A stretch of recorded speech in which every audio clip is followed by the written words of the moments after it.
Hello students, good afternoon.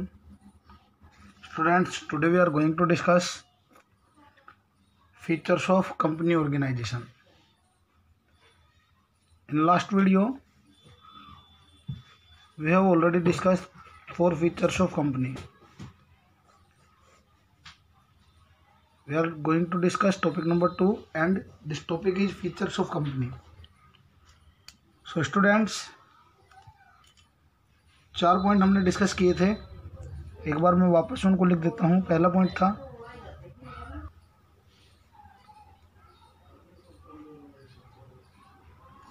Artificial person, separate legal existence,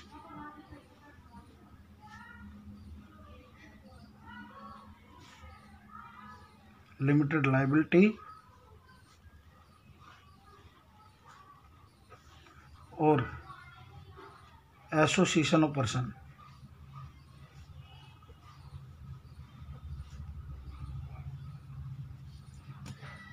आज हमारा 5वां पॉइंट है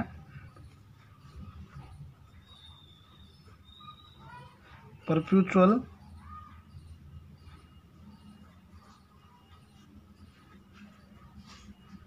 succession.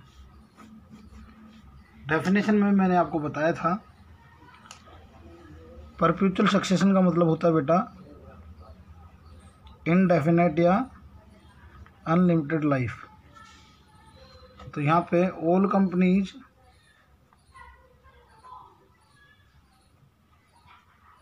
Having unlimited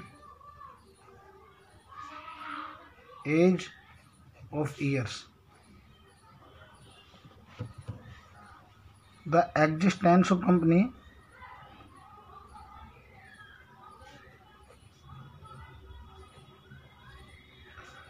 does not get affected by incoming or outgoing of the members. By incoming or outgoing of the members. That the death of members, the death, retirement, insolvency,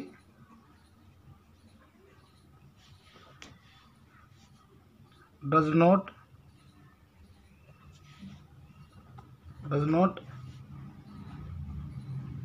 affected the company existence also.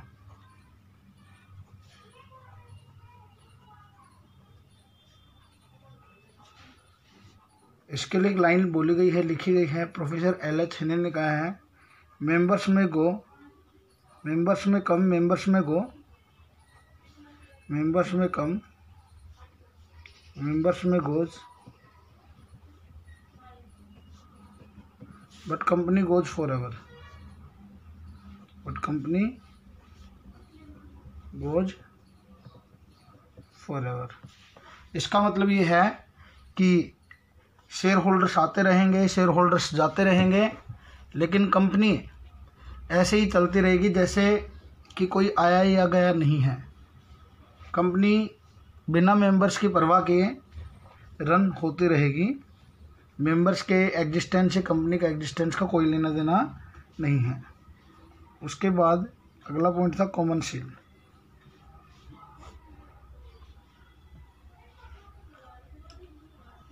इसमें all company organisation are work from its common seal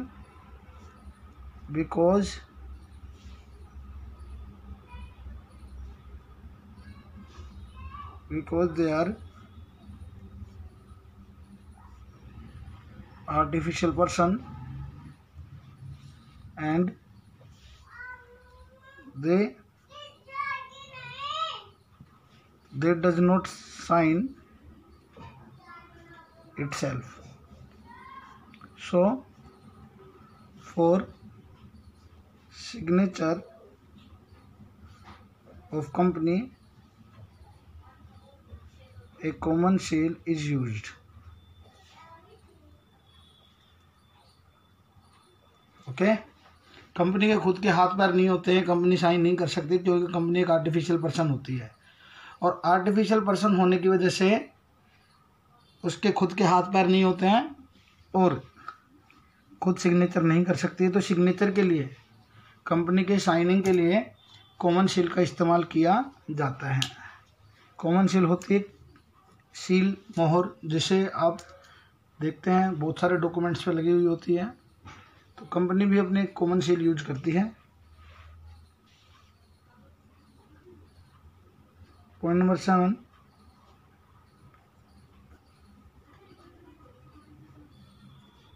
separation of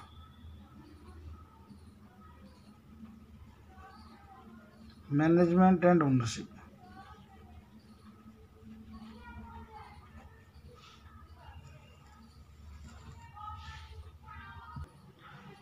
आपने sole proprietorship की study की, joint Hindu family business की study की और partnership business की study की।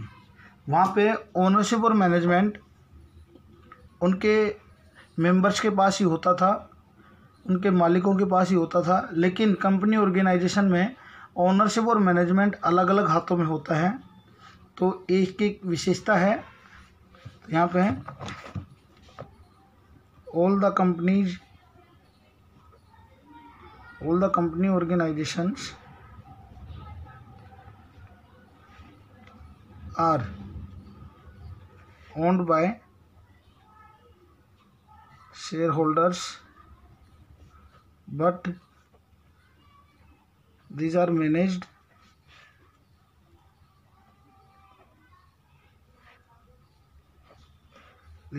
by board of directors who are appointed by members by giving vote. All the decisions related to day-to-day operations are taken by board of directors, that is management, and shareholders are not allowed in interference in the management. Share holders को कोई power नहीं होती है, कोई अधिकार नहीं होता है कि वो मैनेजमेंट के राइट्स में, मैनेजमेंट के कामों में टांग अड़ाएं, मैनेजमेंट के कामों में दखलंदाजी दें। तो ये पॉइंट था बेटा, 7th पॉइंट था। पॉइंट नंबर 8,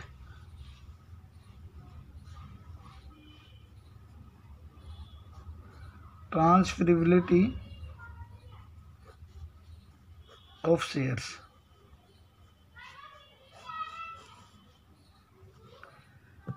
पार्टनरशिप ऑर्गेनाइजेशन में आपने स्टडी की थी कि वहाँ पे मेंबर्स अपने इंटरेस्ट को किसी दूसरे पर्सन को ट्रांसफ़र नहीं कर सकते थे, अपनी ओनरशिप को किसी दूसरे पर्सन को ट्रांसफ़र नहीं कर सकते थे without asking from other partners. लेकिन यहाँ पे शेयर होल्डर्स अपने शेयर्स को, अपने इंटरेस्ट को, अपनी ओनरशिप को थर्ड पार्टी को ट्रांसफ़र कर सकते हैं विदाउट आस्किंग फ्रॉम अदर्स।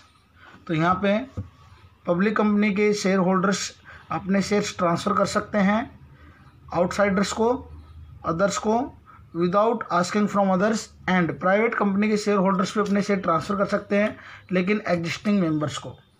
तो यहाँ पे all the share holders of public company organisations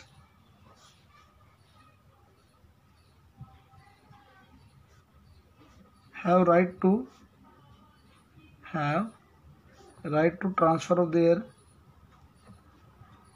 right to transfer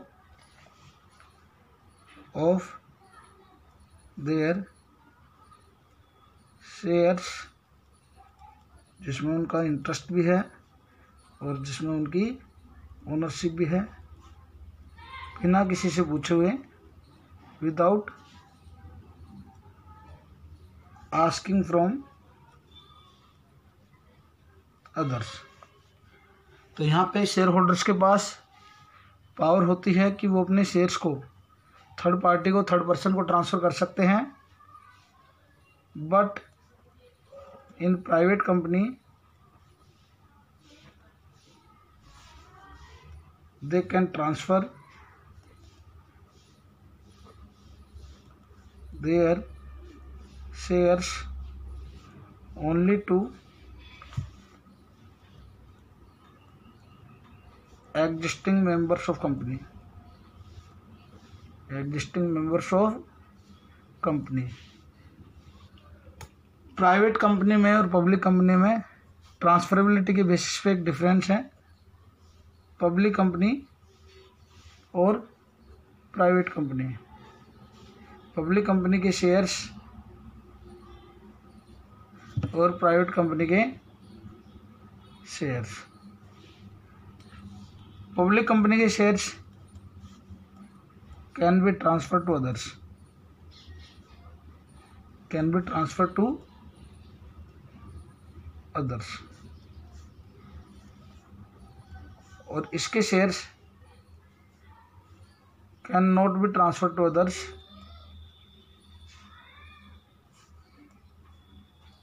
but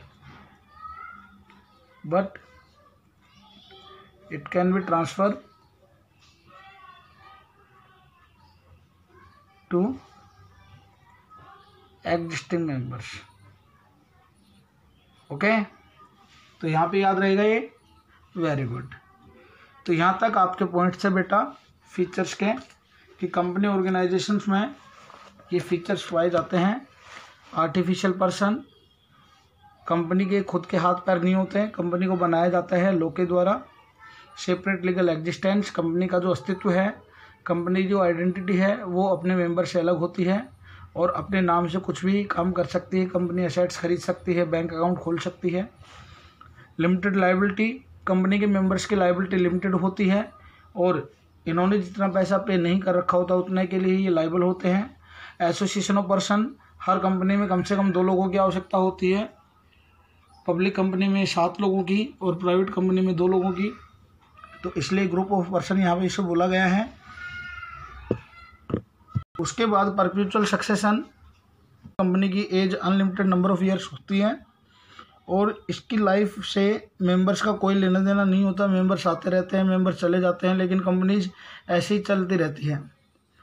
उससे अगला पॉइंट था कॉमन सील, कि कंपनी ऑर्गेनाइजेशंस की वर्किंग जो होती है उसकी कॉमन सील से होती है, सिग्नेचर कॉमन सील के थ्रू होते हैं। उसके बाद में separation of management and ownership, company के शेयर होल्डर्स के पास केवल ओनरशिप होती है, जबकि कंपनी का मैनेजमेंट बोर्ड ऑफ डायरेक्टर्स करते हैं। एक बॉडी जो कंपनी को मैनेज करती है, डिसीजंस लेती है कंपनी के रिगार्डिंग में, कंपनी के पॉलिसीज़ के रिगार्डिंग में, और शेयर होल्डर्स को उनके डिसीजंस में दखल अंदाजी का कोई राइट नहीं होता है।